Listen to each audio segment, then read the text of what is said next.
சரி, இவரு பேசிட்டு இருக்கும்போது வந்து திமுக வந்து ஒரு திருட்டு கட்சி அப்படின்ற ஒரு விஷயத்த வந்து முன் வச்சிருக்காரு. இத பத்தி நீங்க என்ன சார் நினைக்கிறீங்க?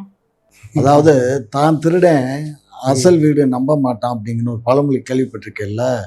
அவங்க திருடங்கிறத மறைமுகமா சுட்டி காட்டுறாரு. சீமானும் அவரும் நாங்க திருடங்க. வரவே இல்ல, ஆரம்பிக்கவே இல்ல ஆட்டத்தை. 50 வருஷமா திருடிட்டு இருக்காங்க. இப்பமே தான் திருடன் அடுத்த வீடு நம்ப மாட்டான் அப்படிங்கிறது உங்களுக்கு தான் பொருந்தும்.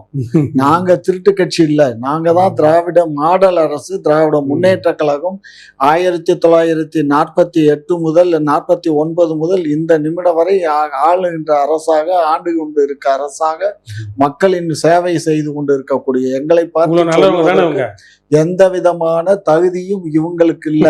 இவங்களுக்கு இருக்க ஒரே தகுதி மாடு மேய்க்க போறதுதான். மதுரையில மாடு மேய்க்க போறாரு மாப்பிள்ளை சாரு. மாப்பிள்ளைக்கு துணைக்கு மற்ற மாப்பிள்ளையோட நண்பர்கள் எல்லாம் போறாங்க. அங்க போய் மாடு மேய்ப்பாங்க. அப்புறம் மலைக்கு போவாங்க, மரத்தோட பேசுவாங்க.